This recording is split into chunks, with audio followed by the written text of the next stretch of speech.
Olá, seja muito bem-vindo e muito bem-vindo aqui ao Nada Trivial, começando a semana em grande estilo no nosso Inspiring Brains. Você já sabe que eu tenho uma super convidada hoje, como sempre, convidados de altíssimo nível, mas você também sabe que isto aqui é um podcast, então chama a vinheta para a gente poder começar.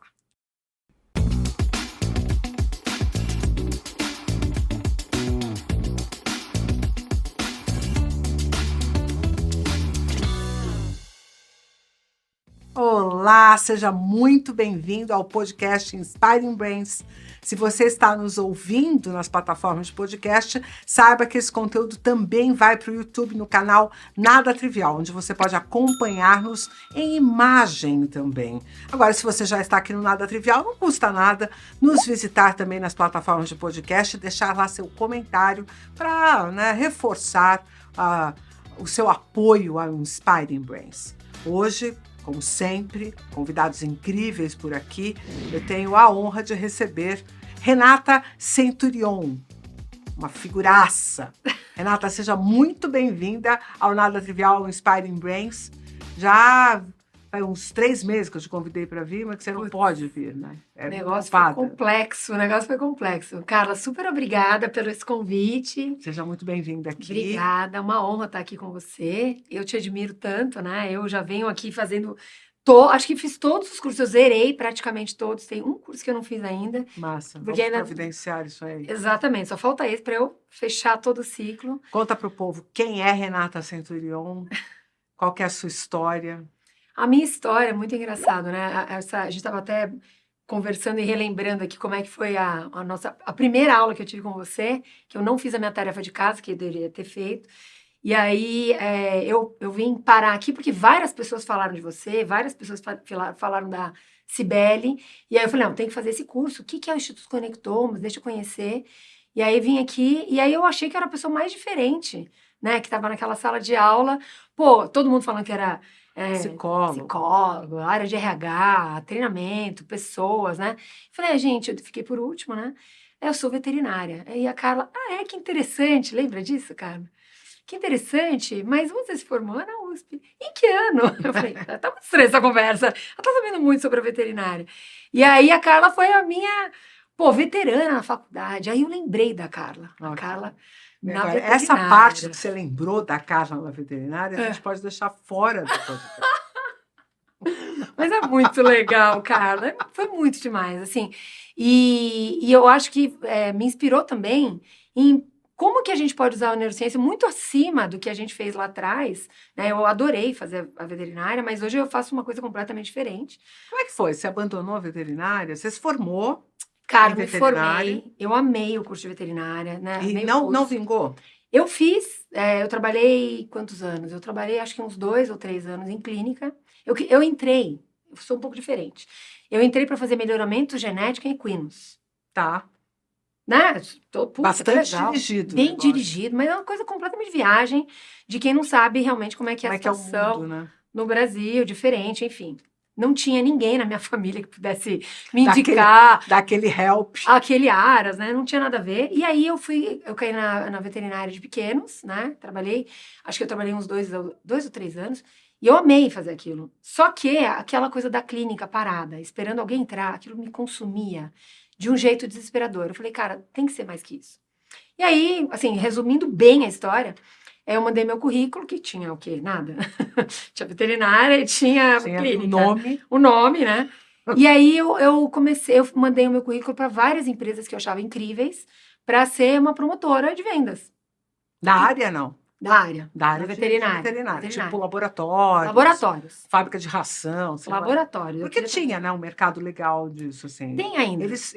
A gente procuravam bastante a gente Sim. Na faculdade para isso. Né? Sim. Aí você falou, acho que vai dar. Cara, eu adorava vender no pet shop. Eu adorava. Então, chegava aqueles cachorrinhos pequenininhos, eu fazia toda a anamnese, fazia toda a história. Gastava um tempão para fazer, todo mundo me adorava. E o dono da clínica, pô, Renata, não dá, cara. 3 horas. Dá uma acelerada. Não dá, né? Mas eu adorava aquilo. E aí, eu me encontrei, quando eu entrei nesse mercado, e eu tinha que ensinar os veterinários, basicamente, e o pessoal que estava no balcão, como eles iam usar os medicamentos e como eles não deveriam fazer as coisas. E aquilo, eu me encontrei de uma forma absurda, assim, Eu ouvi todos os seus anteriores podcasts, aquela coisa, ela me preenchia de uma forma que eu falei, gente, é isso que eu quero fazer da minha vida. E aí eu entrei em empresa, né? Eu comecei a fazer, eu dava treinamento no balcão, que, cara, muito difícil fazer isso. Dava treinamento para veterinário, eu ensinava eles a usarem. Então, muita coisa que eu, na faculdade, você meio que tem que decorar para você fazer, eu aprendi real depois que eu me formei. Ah, que louco, né? Foi muito legal. E eu achei, assim, me encontrei muito nisso. E aí, o que aconteceu? Eu tive meus 2 filhos e não fui eu que saí da veterinária. Depois eu fiz muita terapia para entender que foi a veterinária que me expulsou.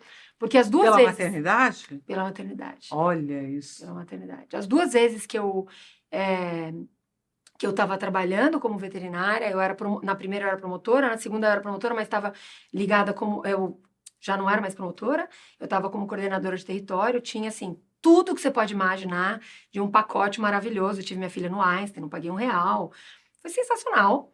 E aí, quando eu voltei, aí você depara com a realidade, né? E aí, meio que a veterinária... Meio não, totalmente. A veterinária me expulsou dessa área, e aí eu falei, cara, o que eu vou fazer da minha vida? Né? E agora? Que ano que nós estamos falando? Nós estamos falando, minha filha vai fazer 18 anos. Tá. Faz 18 anos isso. Não se tinha uma discussão sobre o trabalho na maternidade, né? Isso não era uma pauta. Não era.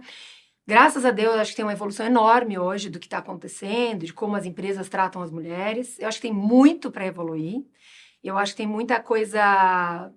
Só make, assim. Vai fazer uma makezinha, entrega, mas muito melhor do que naquela época. Pra você ter uma ideia, quando eu voltei da minha licença maternidade, eu estava amamentando, e aí o meu chefe virou para mim e falou assim, então, você vai voltar e agora vai ter uma convenção, etc. Ninguém nem imaginava levar uma criança. Imagina levar uma criança numa convenção de vendas. Isso é inimaginável. Então, eu tinha que parar de amamentar, e aí eu parei de amamentar minha filha antes dos 4 meses para poder ir nessa convenção de vendas que eu tinha que ir. 1 mês depois, que foi exatamente quando eles podiam... É uma violência. Hoje eu entendo assim. Naquela época, assim, eu fiquei acabada, né? Mas depois de muito tempo, depois de 18 anos, eu consigo falar sobre isso. Mas muito difícil para mim, porque eu amava fazer o que eu fazia. E eu me perdi, assim, absurdamente. Falei, o que eu vou fazer agora? Mas eles perderam você, né? Pois é, né? Que agora vendo da onde você tá, o que você construiu, o que você sabe, dá para devolver essa fala. Né? Dá para devolver, né? Eles que Veja bem. Mas eu acho que, como é que a gente entende isso, né? E como é que a neurociência entra um pouco na minha vida?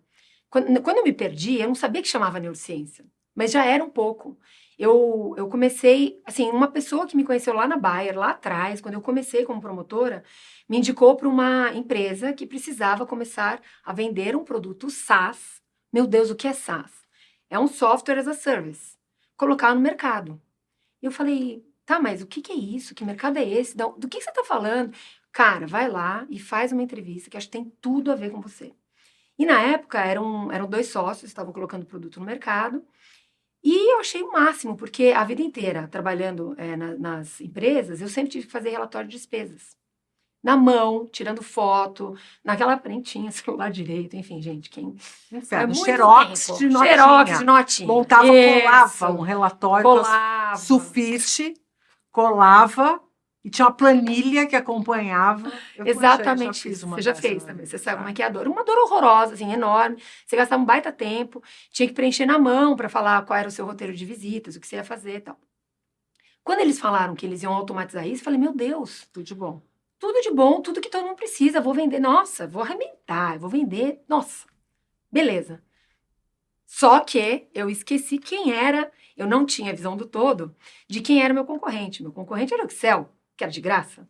Sim. Então, na verdade, esse é o grande desafio de um produto novo no mercado entrante que ninguém sabe o que é, para que serve, como funciona. Hoje tem um monte. Quais são as vantagens, de fato, por que alguém teria que investir para ter aquele serviço. Exatamente. Hoje, assim, é legal quando você tem um mercado formado, que você consegue comparar, as pessoas conseguem entender do que você está falando.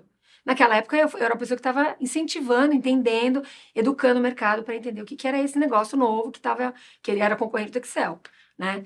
E, long story short, assim, para fazer bem um resumo, aí eu entrei com o SaaS, depois eu fui trabalhar, eu entrei nessa empresa, fui trabalhar depois num outro concorrente, que veio com um negócio mais incrível ainda, que era usar a tecnologia do OCR. para fazer leitura do que você tirava foto. Falei, Sim. meu Deus. E você tirava foto da fatura do cartão, ele conectava o que você tinha gastado. Fazer a conciliação, Maravilhoso, papapá. maravilhoso. Tá. E nessa empresa eu tive contato com a Winning by Design, que me treinou. E eu, assim, na primeira sessão que os caras... Winning by Design, arruma. Winning by Design. Ah. Winning by Design. Aí, eu que já tinha feito um monte de treinamento de vendas, né, a base do que é o treinamento, como é que a gente começa, o que é uma metodologia, eu olhei para aquilo e falei, caramba, que isso? Era um negócio simples de implementar, fácil de entender para mim, né, e fazia todo sentido, e eu queria muito usar aquilo. Aí eu parei e falei, quanta gente não tem acesso a isso, né? Porque era uma empresa, é uma empresa que começou o mundial, ela estava só nos Estados Unidos e na Europa naquela época. E aí, ousada que sou, né? Fui lá e falei, cara, nós precisamos trazer isso para o Brasil.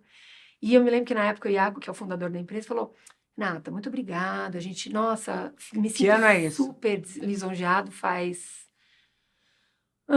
7, 8 anos. Menos de 10. A empresa estava começando, A empresa ela já tinha um bom mercado, né? mas fora do Brasil. Fora do Brasil, né? Aí ele falou, olha, me sinto super lisonjeado, a gente não quer sair desse negócio que a gente tem nos Estados Unidos, Europa, é aqui nosso público. Eu falei, não, você não tá entendendo. Você não vai ter trabalho nenhum. Você não vai ter trabalho, deixa comigo. E aí aconteceram várias congruências dos planetas, né, a organização, e aí aconteceu de ter um evento em Dublin, que ele foi, e o Eric Santos, que era na época o CEO, um dos fundadores da RD Station, né, hoje é a RD Station, na época era Resultados Digitais, convidou ele para vir para o Brasil, para fazer uma palestra, e falou, putz, beleza, mas o que eu vou causar de impacto, alguém tem que continuar. Já estava eu falando com ele. E, além disso, tinha um fundo de investimento que um amigo em comum tinha apresentado a gente, que é o Edson Rigonati, que falou, pô, Renata, vamos lá, vai ser legal, tem um baita do mercado.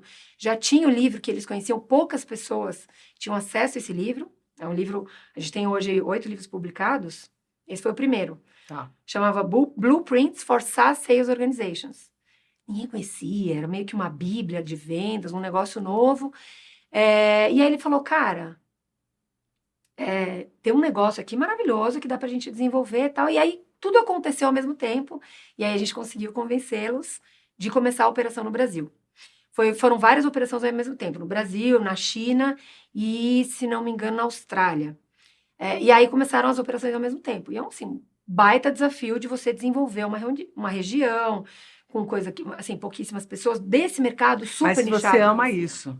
Amo de paixão. Tipo, é o jogo que você gosta de jogar. É isso. Aí eu me encontrei, assim, absurdamente. Tipo, o desafio de abrir o mercado, É de mostrar um valor. É isso. E começou porque, na verdade, para mim era muito clara a demanda, né?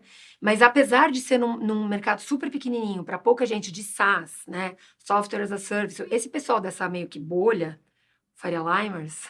Total. Tem coletinho e tudo? Muita gente, né? Não apenas, mas tem bastante. Então, assim, para quem é de fora, o pessoal, os Faria Limers. Tem muito disso. Por quê? Porque são empresas, são startups, scale-up, são empresas que estão crescendo e que têm uma velocidade de crescimento gigantesca. E o cara consegue impactar com coisas que hoje, por exemplo, não tem no mercado. Sim. E a gente percebeu que isso, basicamente, que a gente faz, é como que eu impacto você de uma forma recorrente. E impacto recorrente e venda recorrente, todo o universo precisa. Porque senão a gente quebra. É o jogo de uma empresa, né?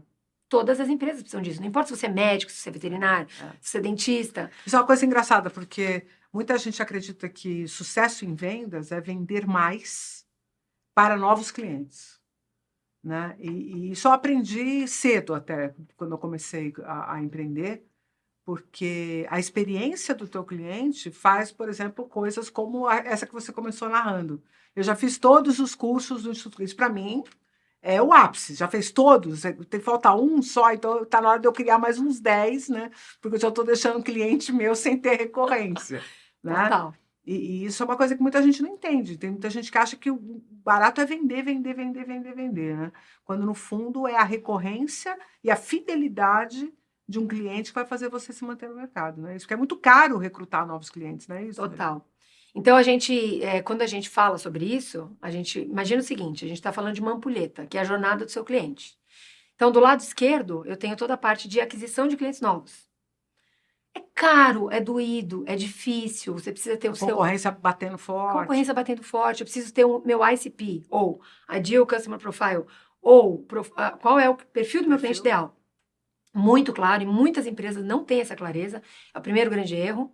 E o segundo grande erro é eu não saber qual é a minha proposta de valor para essas pessoas que eu quero vender. Que fazem parte desse perfil. Pois é. E aí, a hora que eu entendo isso, aí eu preciso entender que é muito mais barato, muito mais lógico se eu vender mais para quem já é meu cliente. Sim. Porque esses caras já confiam em você, esses caras já compraram antes. É muito mais fácil a pessoa voltar e gastar de novo com alguém que ela já conhece. Sim. Por que, então, a gente continua buscando clientes novos e não mantendo esses clientes fiéis? Olhando para a experiência, entendendo o que mais eles precisam. É o que você falou. Cara, eu preciso urgente botar mais curso. Ou imersão. Como é que eu faço para essas pessoas fazerem uma comunidade? Tem várias coisas. A gente tem NP coisas para conversar aqui.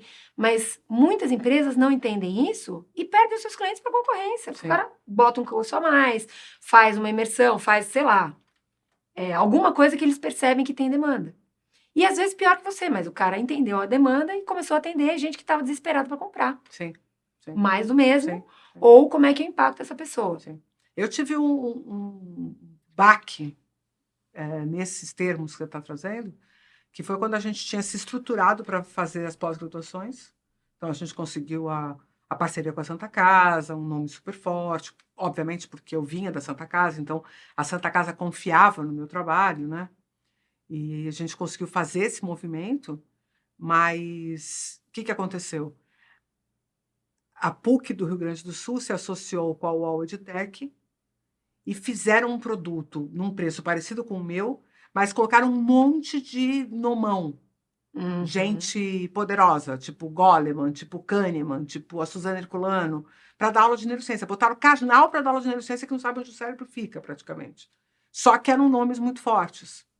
E eu também junto. Então, além deles capitanearem o meu capital junto aos meus clientes, as pessoas que já conheciam o meu trabalho, eles colocaram mais gente, entregaram um produto que não era tão bom, mas arrebanharam milhares de pessoas que estavam na banheira esperando para comprar essa especialização. Isso, assim, às portas da pandemia. Nossa. Então, para a gente, esse curso de neurociência do comportamento da PUC, que não entrega o valor que o nosso cliente busca, mas que parece que vai entregar, e as pessoas não têm como julgar isso antes da hora, gerou um baita de um problema para a gente. E era isso que você falou, percebeu a demanda, construiu rapidamente uma coisinha que entregava rápido para as pessoas e que as pessoas confiavam, porque tinha um nome PUC, porque tinha ali toda uma estrutura com os nomes, com esses, né, grandes nomes aí que aparecem toda hora na rede social, e as pessoas confiaram e investiram. E o que hoje acontece é que gente que fez o curso lá, que não recebeu exatamente o que estava procurando, bate aqui para fazer uma recompra, mas aí é um contingente menor. Com certeza. Eu peguei uma parcela só desse público, né? Foi exatamente isso que você falou. E o público estava na minha banheira, esperando Estava no que eu seu quarto, esperando você piscar exatamente, eles. Exatamente. E eu não fiz o produto que a PUC fez, que permitia que muita gente entrasse ao mesmo tempo e que sentisse que era para ele. Que era um curso que era online, um preço médio, né? Eu tinha um preço mais alto para um curso presencial, que era meio old school, que hoje as pessoas voltaram a procurar, entendeu? Mas você sabe que é interessante, assim, são aprendizados que a gente vai tendo, mas às vezes, por que eles conseguiram fazer uma coisa que vocês não conseguiram tão rápido? Porque eles tinham mais estrutura. Não, mais investimento também, muito mais investimento, já tinham conhecimento que eles tinham. Devia ter feito algum teste antes. O UOL EdTech, né? Eles vieram falar comigo também, O UOL EdTech, então, mas eles entenderam que tinha um mercado de especializações em EAD. Isso aconteceu na pandemia, né? Um pouquinho antes da pandemia. Então, e aí, o caso da pandemia deu uma mexida com o negócio deles, porque eles tinham a potência de fazer as aulas EAD, só que eles precisavam dos professores lá para gravar. E aí parou as gravações. Entendi. Então, eles tiveram que usar conteúdo que já tinha lá. Tal. Eles sofreram com a pandemia também. Mas se ajustaram e conseguiram sair do outro lado. Mas acho que a grande questão é a gente achar que o cliente precisa de uma coisa maior e mais complicada do que, na verdade, ele está pronto para comprar. Isso é uma coisa que eu aprendi com essa história. Total. Então, hoje eu estava te contando, antes da gente entrar aqui, né, em off, que hoje a gente tem um workshop que entrega bastante valor, a um preço muito baixo, né, diante do valor que está sendo entregue, mas que ao invés você não tem acesso, por exemplo, a fazer uma pergunta especificamente para Carla. Você está com 400 pessoas. Só que você está num momento da tua maturidade como cliente que você topa comprar esse produto que tem outras 400 pessoas que você está experimentando, é uma degustação. Mas você Dali- sabe que isso é uma técnica, isso Sim, é uma estratégia, sim, que a gente chama de land e expand. Que Tá. basicamente, assim, para quem está nos ouvindo e quiser fazer essa técnica, ela funciona muito. Que assim, eu pego um produto que, putz, todo mundo adora, é o queridinho da galera, né? Eu já sei que esse produto funciona, vai rolar. E aí eu faço um preço módico, né? Às vezes você tem que testar alguns preços. Eu tenho um pouco de dificuldade com desconto, né? Eu não gosto de dar desconto, porque eu acho que o desconto, ele atrapalha o meu negócio, é Então, difícil depois você voltar. ele prejudica a percepção de valor. Né? Por outro lado, você vai pegar, por exemplo, esses caras que, pô, eu não sei, tenho esse produto, só esse valor, eu quero entrar e quero ver. E aí você vai usar isso como educação, Tá. para que as pessoas entendam o que você está trazendo. Quem é a Carla? Pô, que didática legal. Tem outras pessoas, o quê? Ela vai falar sobre tudo isso. Meu Deus, esse curso é incrível. O que você poderia fazer, e aí até para o nosso público que está aqui nos ouvindo, é pegar, beleza, você vai se comprometer com uma coisa comigo. No final desse curso, se eu entreguei todo o valor que você estava buscando e acima disso, grava um testemunho para gente que a gente vai te colocar e mostrar para o público o que foi. E as pessoas adoram aparecer, adoram.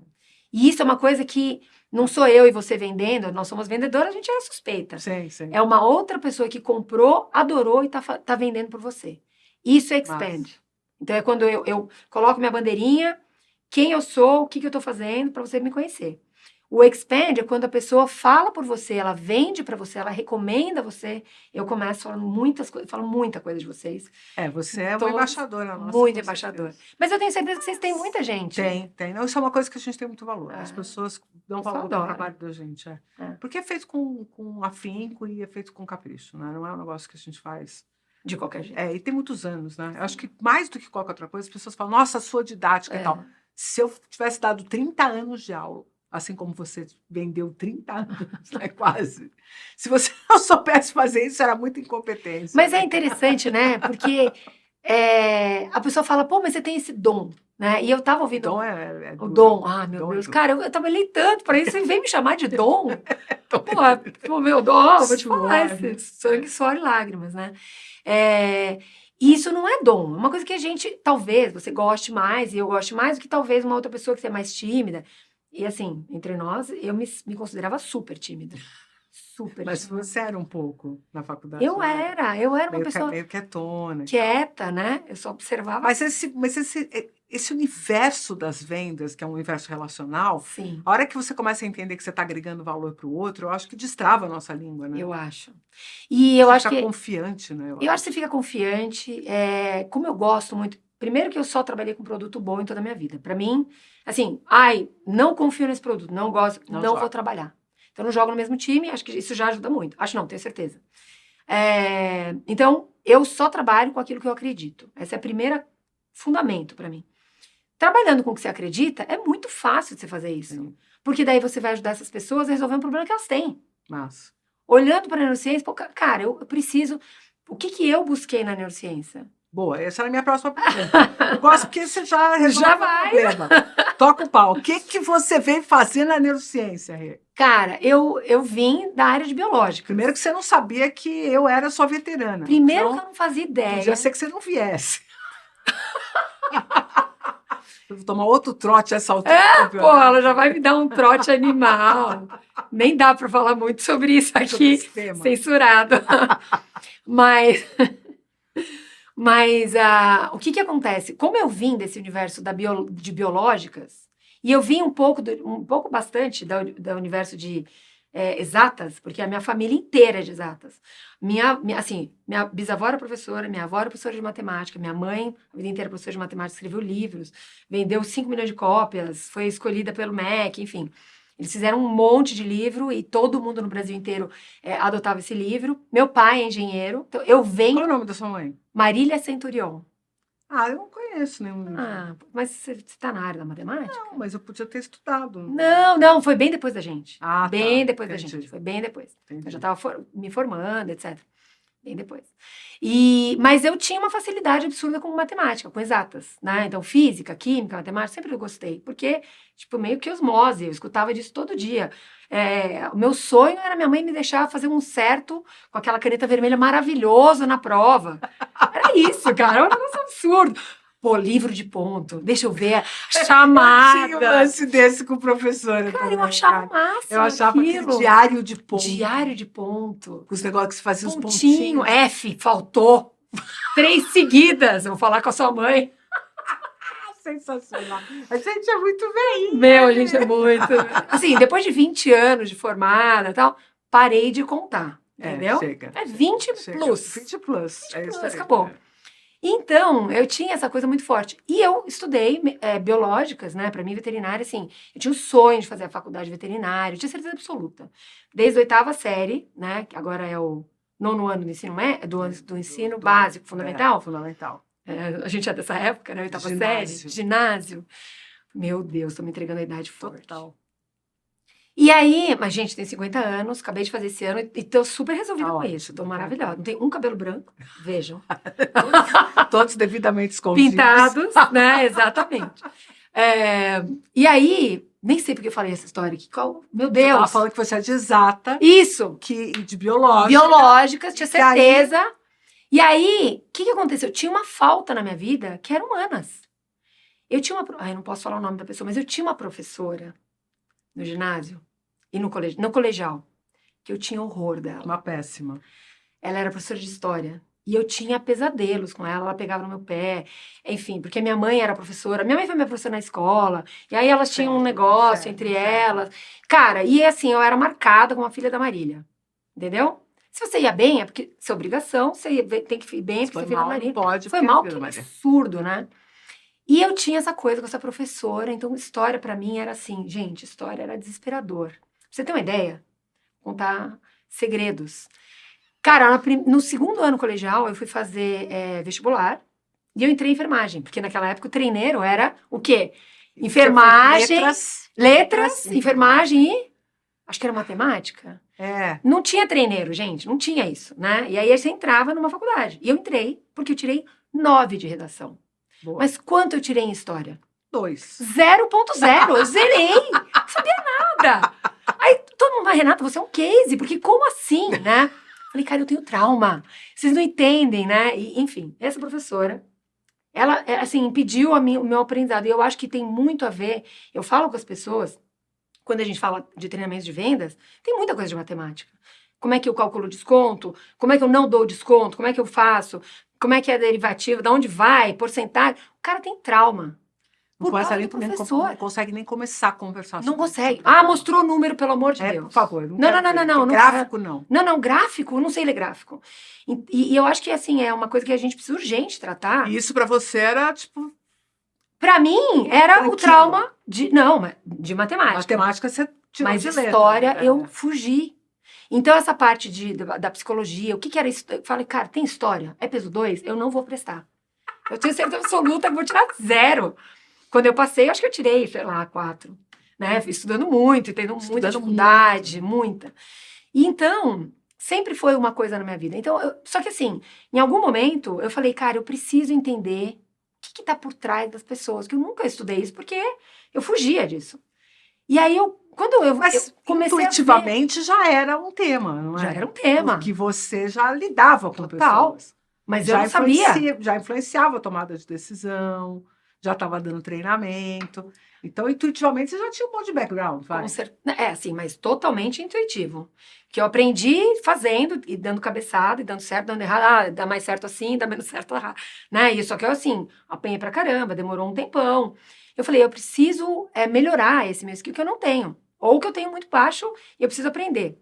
Começou lá atrás, que eu como veterinária que era, né? Que fui, que talvez seja um dia, não sei como é que é a história. Você paga o CRMV? Somos, né? Você paga o CRMV, não? Há muito tempo que não, ainda bem. Porque senão o prejuízo, eu nunca mais usei. Sim, eu uso para os meus bichos, né? Então, só brinco de veterinário. Eu brinco que eu preciso de algumas pessoas para me ajudar a lembrar muitas coisas. Mas olhando para isso, eu tinha essa deficiência. Então, eu falava assim, eu sei da prática. E aí eu fui buscar. Então eu fiz um curso de administração para não administradores. Como é que era? Era marketing para não marqueteiros, na SPM. Foi o primeiro curso que eu fiz. Eu falei, meu Deus. Abriu um leque gigante, era uma semana. Eu falei, meu Deus. Isso é um curso legal para você fazer. Bom. Neurociências para não neurocientistas ou qualquer coisa assim. Você abre a cabeça e a pessoa quer fazer uma imersão e quer aprender mais. É o LAND, bota a bandeirinha. E aí depois eu fui fazer um MBA em marketing com ênfase em vendas. Boa. Na GV. Maravilhoso, incrível. Fiz cada aula, falei com cada professor, fiz todos os exercícios. Eu era a pessoa mais aplicada no meu curso. E aí eu senti muita falta de muitas coisas. Eu não sabia que eu não sabia.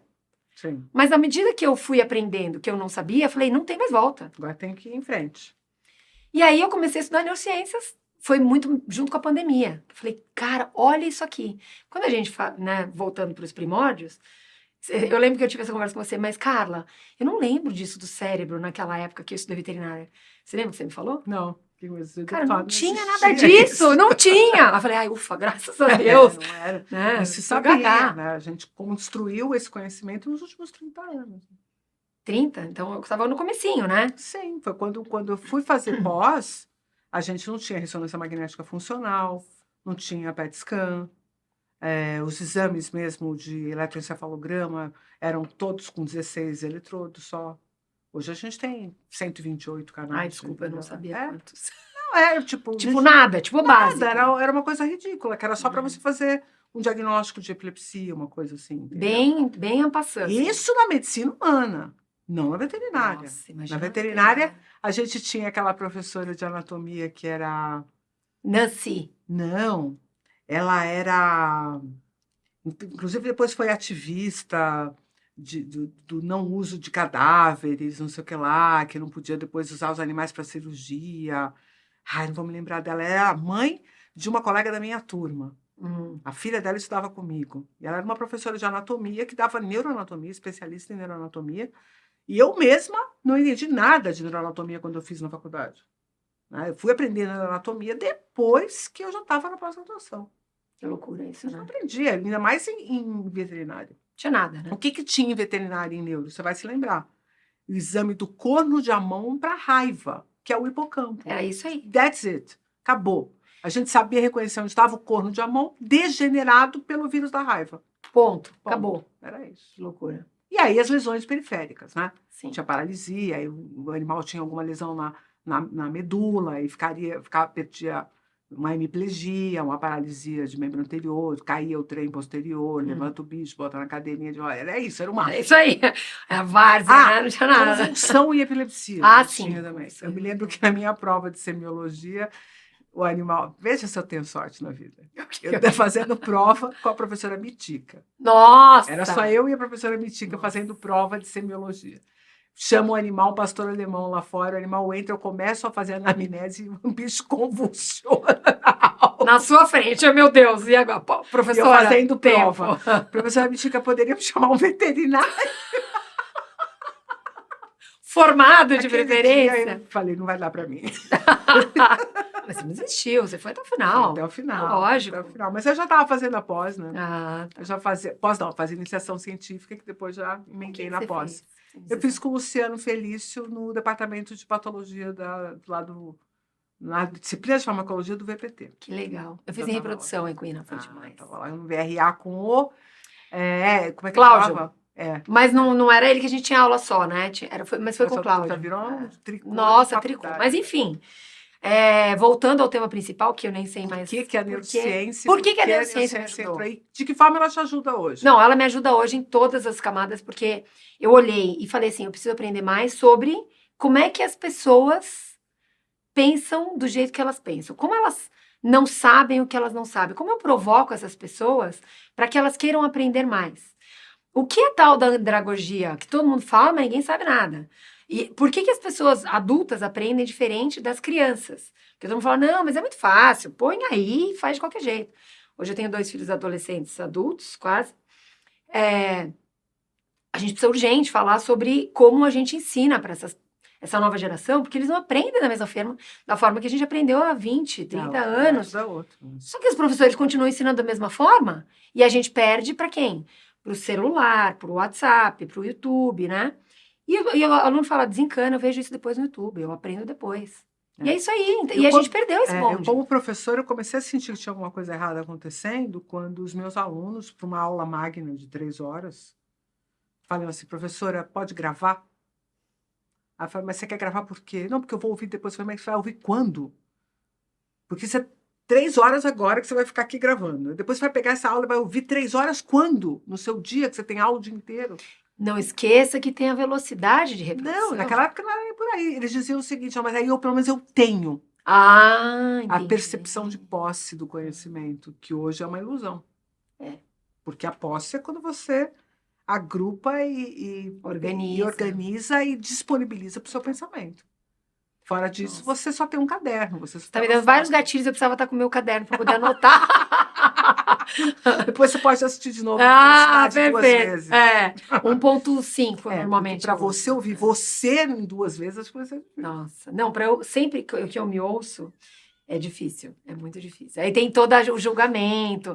Puta, eu tinha que falar de outro jeito. Não vou falar palhaçada, errado. né? Essas coisas todas. Mas se a gente olhar para como é que a pessoa aprende, como é que ela pode usar isso, acho que isso tem muito valor. Então, ela vai olhar de novo. Qual é a emoção que você causa no outro quando ele está aprendendo? Para mim, é isso aí. Então, além do conteúdo, é muito mais do que o conteúdo. O conteúdo é um pedaço, né? Talvez menor, porque o cara pode ouvir de novo, ele pode ler. Mas como ele se sentiu naquele dia, naquela aula, naquele momento com aquela turma? Quanto que aquilo resolveu a demanda dele, quanto que ele entendeu que aquilo podia ser fundamental para que ele crescesse na carreira. Né? E como ele entendeu aquilo, qual a emoção que ele sentiu quando ele aprendeu daquele jeito, naquela turma, naquele dia. Sim. Por isso que é legal, assim, a gente saber como a pessoa vai, tipo, um pouco de dor sempre a pessoa vai ter, do que ela não sabe. Eu me lembro que você fez essa pergunta no final do nosso curso. E aí, pessoal, o que vocês saem sabendo? Eu saí deprimida. Eu falei, cara, eu não sei nada. Eu abri um abismo para mim, eu sei muito pouco, né? E aí, assim, todo dia você estuda mais um pouquinho, até trouxe o livro, seu autografado, acho que eu vou querer a segunda parte do autógrafo. Onde eu estou agora. Porque agora que eu sei que eu não sei, agora eu tenho um problema enorme, de um buraco, um vazio. Como é que eu faço para preencher? E você foi Lacan agora, seu vazio. Cara, uma coisa... psicanálise. Nossa, mas assim, eu não sei dizer quem foi, da onde que veio, né? Não cheguei nesse ponto, mas é assim que eu me sinto. Mas a percepção do não saber é uma etapa fundamental do processo. Porque muita gente hoje não busca se aprofundar em conhecimentos porque acha que já sabe. Isso. Entende? Acha que já, já entendi, daqui eu sigo. Dunning-Kruger. Exatamente. Temos que falar sobre Dunning-Kruger. Você quer explicar, de acordo com a neurociência? Fato é que o efeito de Dunning-Kruger tem sido questionado por um monte de gente aí, mas, na verdade, pode ser que não seja exatamente como está posto, mas que as pessoas têm uma ignorância a respeito do não saber delas, justamente porque elas, por não saber, né? Eu faço uma analogia que muita gente entende. Uma pessoa com Alzheimer, ela não sabe que ela tem Alzheimer. Por quê? Porque ela não pode sentir falta do que ela definitivamente não tem, entendeu? Então, ela não tem as memórias do passado. Ela não tem memória do que ela fez ontem. Ela não tem memória do que ela fez ontem. Então, como é que ela vai sentir falta de uma memória que ela não tem? O vazio não se apresenta, porque ele vai sendo preenchido por outras coisas. Então, a ignorância a respeito de alguma coisa, tipo, eu não sei como as pessoas compram ou vendem. Lógico que eu sei. Eu mesmo já comprei, eu mesmo já vendi alguma coisa. Deixa comigo. Deixa comigo que dá para fazer. Agora, tem uma técnica, tem uma lógica, tem um efeito, tem uma psique que está aqui por trás, tem uma escolha, tem uma tomada de decisão. Peraí, é muito complexo. Entendeu? Mas é exatamente isso que acontece, né? Quando a gente faz os cursos e os treinamentos, a pessoa, não, mas eu já sei fazer. E às vezes a gente apresenta alguns frameworks, alguns modelos que são tão simples, que a pessoa fala, mas eu nunca pensei nisso. Isso aí. Então, mas justamente porque você não pensou isso, você não cadenciou a organização junto com a pessoa que vai ser seu cliente, Sim. Você não ajudou essa pessoa a comprar de você. Sim. E aí que tá a falha. Porque quando eu não tenho processo, e a gente fala muito sobre processo, qual é o processo, quais são as hipóteses que eu vou colocar? Por que eu vou te vender? Tem que ter uma hipótese, senão você já cai no... Eu vou fazer um pitch e compra aí. De baseada. Exato. Você está vendendo uma solução. Então tá bom, vai lá no seu site, compre aqui, né? Passa lá o cartão e já era. Quando a gente fala de uma venda complexa, que é onde eu trabalho, é muito importante você entender quem é o outro, e eu adoro Eneagrama para falar sobre isso. Aprendi horrores com a Sibeli, né? Sibeli Sabino, beijo para você, né? E acho que assim, vocês mudaram a minha percepção de como é que a gente olha para vendas. Porque assim, Isso é difícil para quem já vinha com tanto samba, né? é, Você já tinha muita história, né, tinha em muita vendas. história. Então, Já é um tinha tipo 20 anos de história. é um quando eu tipo de comecei transformação que é difícil até de tangibilizar, né? É. Mas você sabe o que foi interessante? Porque assim, tudo bem, venda por venda, empurra aí. Eu nunca acreditei no empurra aí. Eu falei, não pode ser isso, só isso. Então tinha uma coisa que me incomodava, eu não sabia o que era. À medida que eu fui vendo o que eu não sabia, e eu fui buscando essas respostas, que acho que é isso também, a gente busca a resposta, ela não tá fechadinha, num lugar que você abre uma porta, achei tudo. Você vai construindo esse conhecimento. Sim. Foi isso que aconteceu comigo. Então, assim, eu tenho uma estrada longa. Se de fosse uma aprendizado. portinha que abre e tira, todo mundo teria acesso, né? Todo mundo teria Como é uma acesso. resposta construída, ela é muito para mais poucos, difícil. né? Ela é para quem estiver disposto a construir. E é isso. Então, assim, qual é a resposta fácil para isso? Não tem. Não, mas espera um pouquinho, me dá uma aula de prática. Não existe. E aí a pessoa se frustra. Então, assim, nem começa. Se você quer fazer o treinamento, vem fazer direito. E daí você vai aprender, você vai entender como é que você vai atender melhor. Você não gosta de pessoas? Deixa eu falar com vocês. Não trabalhe com vendas se você não gosta de pessoas. X da questão. Qual é o teu grande desafio nesse momento? Tem alguma coisa que você fala, puxa, eu queria ter essa questão? Por exemplo, esse mundo extremamente digitalizado te atrapalha de alguma forma? A inteligência artificial está te desafiando? Quantas horas a gente tem? Para falar do desafio. Eu acho que existem vários desafios. Um primeiro desafio que eu tento, de alguma forma, organizar para a cabeça das pessoas eu quero, a demanda chega assim para mim, eu quero fazer um treinamento. Por quê? Porque tá todo mundo treinando, faz muito tempo que a gente não treina. Você já fez algum treinamento? Já. De quê? De produto. Isso não é treinamento, para mim. Na minha concepção, não é treinamento. Então tá bom, então nós vamos fazer um treinamento de vendas. Eu já não acredito mais num treinamento apenas de vendas. Eu acredito num treinamento de jornada. Tá. Como é que eu olho para o meu cliente, o seu cliente, e como é que eu construo essa jornada pensando em vendas, marketing e customer success, que é o antigo relacionamento. Sim. Eu preciso olhar para essa pessoa e ver como ela me entende como fornecedor de serviço, de produto, como seja. Aí já muda, a pessoa fala, não, pera um pouquinho, como assim? Não estou entendendo. Complexificou. Só que a partir do momento que você ensina para ela que você está ajudando o seu cliente a comprar de você de forma recorrente, isso muda tudo. Como é que a inteligência artificial entra nessa questão? Porque todo mundo fala assim, pô, mas inteligência artificial vai roubar o trabalho de todo mundo, meu Deus, e agora? Eu não acredito nisso. Eu acho que a gente tem uma coisa importantíssima, que a gente falou pouco aqui, que a gente falou sobre muitas coisas, que é a emoção, que nenhuma máquina ainda consegue reproduzir, ainda. A gente não sabe quanto tempo isso vai demorar, espero que demore. Eu acho que não é nem a palavra emoção mais importante, eu acho que é vínculo, acho que é relação. Porque a gente vai se vincular com as nossas histórias. E a inteligência artificial não tem histórias. Veja o quanto que nós nos vinculamos pelas nossas histórias. Né? A gente passou, quem sabe, 30 anos da nossa vida absolutamente desconectadas. E quando a gente se reencontra, a gente percebe o nosso vínculo. Seja o vínculo das adolescentes que queriam fazer veterinário e trabalhar com equinos, que também era meu desejo. Seja aquela jovem mulher que teve que enfrentar o mundo do trabalho e ser mãe. A gente tem vários pontos de vínculo que têm a ver com a nossa história. Então, isso nos conecta. Eu acho que o grande problema da inteligência artificial em vendas é que ela não vai se vincular, ela não vai produzir vínculo. E por isso ela vai ter dificuldade de entender a necessidade do outro especificamente, pensando no ser humano. Óbvio que a gente vai poder traduzir isso para ela e ela vai usar essa informação se a gente fornecer. Se a gente trouxer uma biblioteca de informações, mas histórias... ela vai construir estes vínculos a partir da sua própria narrativa, porque ela não tem uma narrativa própria. Gostei, não tinha pensado assim. Porque a emoção como valência, atribuir valor àquilo, ela até pode atribuir. É a emoção que conecta nas histórias. Exatamente. Como é que eu me sinto escutando a sua história? Pô, que legal, isso para mim também faz todo sentido. Também tem essa dor. Eu vejo, por exemplo, que tem muitos clientes que vêm procurar a gente aqui em neurociência e tal, que não se vinculam com o nosso produto porque a gente não tem aquele homem macho alfa representando a marca e colocando a ciência racional no jogo. As pessoas, uma mulher, vai vir para começar a abraçação de árvore. Pelo contrário, o que você estava falando, qual que é a persona?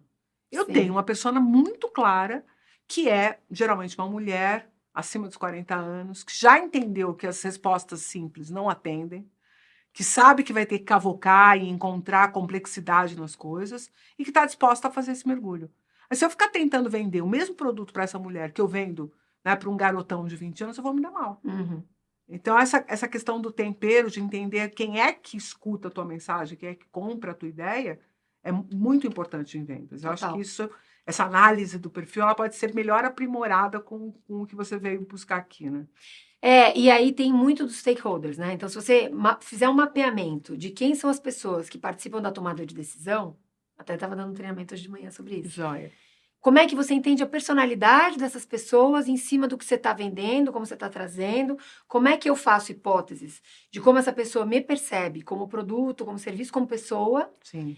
E aí, mais legal ainda... Gente, quem que vai ver esse vídeo aqui? Que depois... Everybody. Tô dando meus segredos, Carla. Então, manda procurar você para ouvir o resto da história. Não, mas não, vamos falar, tô brincando. Porque assim, na hora que eu mapeio os stakeholders, quem são as pessoas que participam da tomada de decisão? Tem até um estudo do LinkedIn que ele fala assim, há 10 anos atrás, tinham 7 pessoas que participavam, quando a gente está falando de enterprise, né? Uma empresa grande. Tá. Hoje, são 14 Caraca. pelo menos. 10 anos depois. Por quê? E aí tem toda uma história. Porque as pessoas não querem se comprometer sozinhas, que só ela perde o emprego. Como é que eu trago mais gente para essa decisão? Porque daí eu distribuo. As decisões são mais difíceis. Muito mais difíceis, tem muito mais player no mercado, enfim, Sim. tem um monte de coisa. Mas como é que eu olho para isso e entendo o papel de cada uma dessas pessoas que eu mapeei como positivas, negativas, neutras ou inimigas? Ou talvez que te ame, assim, meu, eu adoro vocês. As Para pontas, onde eu né? vou? Os extremos. Os extremos e o o meio. meio do caminho e o neutro que, tipo, Tanto faz. vai até dar uma atrapalhada, porque ele não tá nem Só pensando atrapalha. no O que você faz daí? tema. Vai, dá licença. É. Mas aí, como é que eu faço para transformar essas pessoas que são pessoas que amam a gente em defensores da marca? Embaixadores Embaixadores, que vai falar de vocês para todo mundo, que eu multiplico, vendo mais por conta delas, pego o testemunho dessas pessoas, peço para elas gravarem um vídeo para mim e educo o mercado em cima disso. Sim. Obviamente, o mercado que tem a ver com essa pessoa, Sim, que essa pessoa teve de problema. E depois, como é que eu pego pessoas neutras e tento transformar elas em positivas?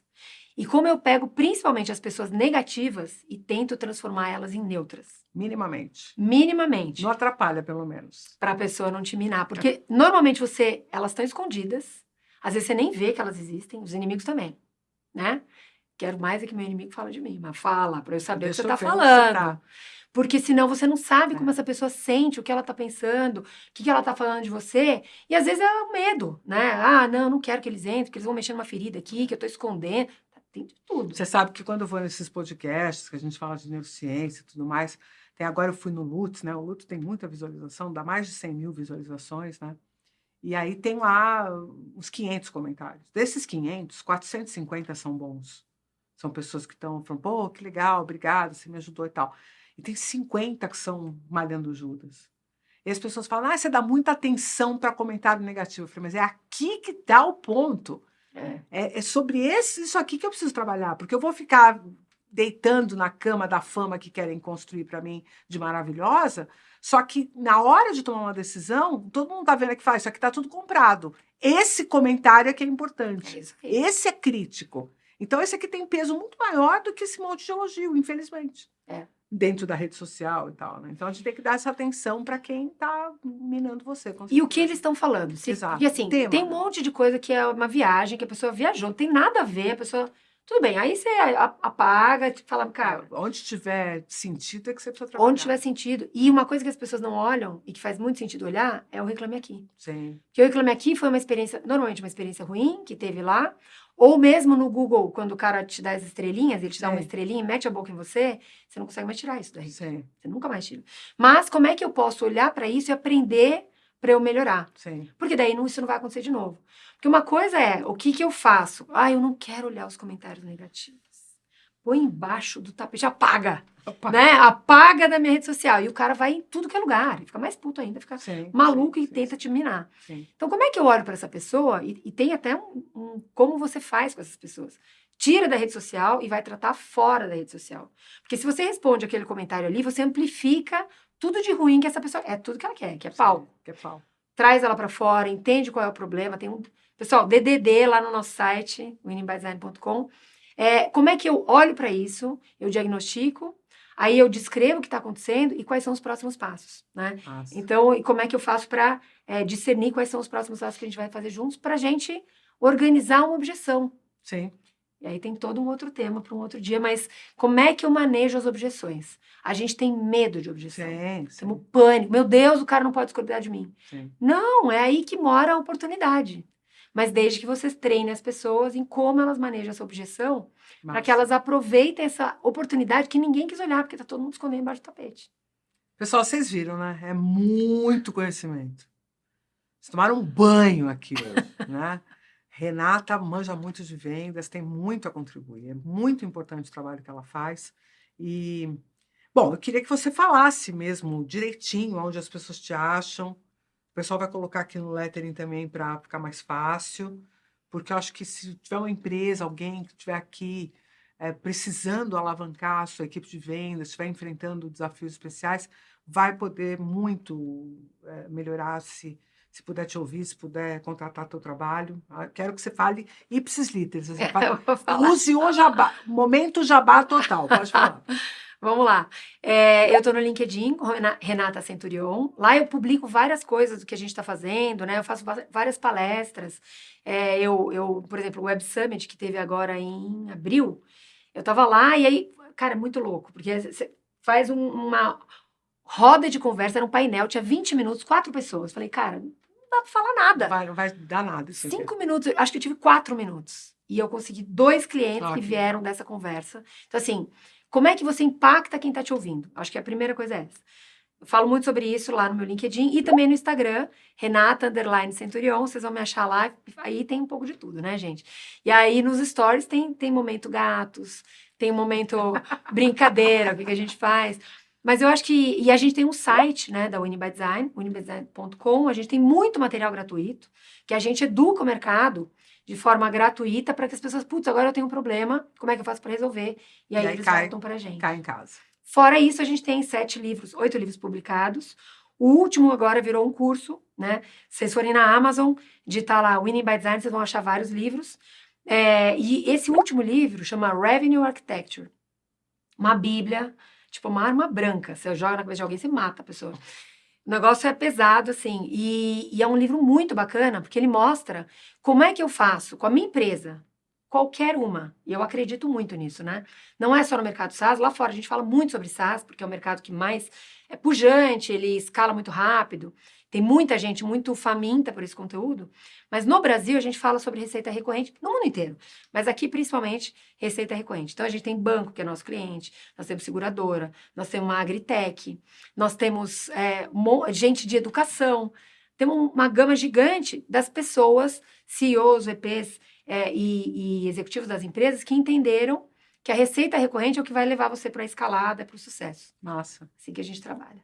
Obrigada por você ter topado vir bater esse papo. Você vai ter que voltar, porque ficou um monte de ponta solta. Um monte, né? Você que está assistindo a gente, já me escreve aqui nos comentários qual é a próxima pergunta que você queria fazer para a Renata, que não deu tempo, para eu fazer nas próximas vezes que ela vier aqui. Você sabe, né? Esse timaço aqui do Nada Trivial precisa do seu apoio, então não deixa de curtir, não deixa de compartilhar se você estiver no YouTube. Se você estiver nas plataformas de podcast, não esqueça de deixar aí sua avaliação sobre o trabalho aqui do Inspiring Brains. A ideia é inspirar vocês para que vocês abram a cabeça usando neurociência. Veja que a Renata conseguiu, num território que ela já dominava, num tema que ela já era o tema dela, ela conseguiu expandir usando neurociência e ampliar. Então, você que está aí no seu mercado também pode usar a neurociência e também pode usar o Winning by Design para melhorar o seu negócio, aproveitando que a Renata está aqui, porque eu tive a oportunidade de ver esse framework e já me inspirou sem nem nunca ter feito um curso, sem nem nunca ter me aprofundado no trabalho da Renata. Então, tenho certeza que você que tiver a oportunidade de se aprofundar vai poder melhorar o teu negócio aí usando essa tecnologia. Momento! Você agora eu vou te desafiar para participar do nosso próximo curso. Olha lá, gente. Você vai fazer, para você fazer essa... Não, agora sim. Agora acabou a brincadeira. Desafiado, acabou a brincadeira. Como é que você vai usar e como é que você pode fazer os paralelos, que eu acho que tem muita coisa legal, e até para o pessoal que você dá curso, etc., como é que a pessoa faz esses paralelos. A gente sempre procurou isso. Como é que a gente faz para a gente ampliar essa consciência das pessoas, né? Mais um negocinho só que eu esqueci, do Enneagrama, como é que eu entendo a psicologia, né, o perfil dessa pessoa que está por trás, para eu linkar, entender mais sobre ela, acolher e trazer para o meu lado. Cara, é animal. É muito legal. E é importante, porque é conhecer gente e atender gente, ao invés de usurpar gente. Isso. Né? Isso é vender bem para vender sempre. Exato. E atender a necessidade da pessoa. Fazer Carla, você está desafiada, cara. Tá, pronto. Já agora, eu só vou botar lá no seu calendário. Então a gente volta aqui no Inspiring Brains depois desse episódio. Com certeza. Para a gente debater esse negócio. É agosto, dia 2 de agosto, vai acontecer a primeira turma. Não, agora tá desafiada. 2 de agosto começa a nossa turma de Revenue Architecture. Você vai participar da segunda turma no Brasil. Ó, que lindo. Pessoal, você que está aí, que quer participar, aproveite e já se inscreve, porque você vai estar lá comigo, porque agora já vi que eu já rodei. Porque você abusa das pessoas para elas virem aqui fazer entrevista, não sei o que lá, tu tem que fazer o negócio depois, tem que andar até o fim. Muito obrigado você por ter ficado esse tempão aqui com a gente, deu a sua atenção. Então, aproveita e dá o resto. Like, comentário, compartilha. E se puder, dá até um valeuzinho, porque olha o time, ó. Desfilando aí, um time incrível que produz o Nada Trivial aqui para vocês e que produz o Inspiring Brains em podcast. Muitíssimo obrigada. Top. Olha lá, bora. Pessoal. Ó. Tchau, gente. Bora, até a próxima. Espero vocês. Quero ver esses likes de vocês, hein? E a Carla vai participar. Agora vocês são minhas testemunhas de que ela vai estar com a gente no próximo curso de Revenue Architecture. Tamo lá. Beijão. Tchau, tchau.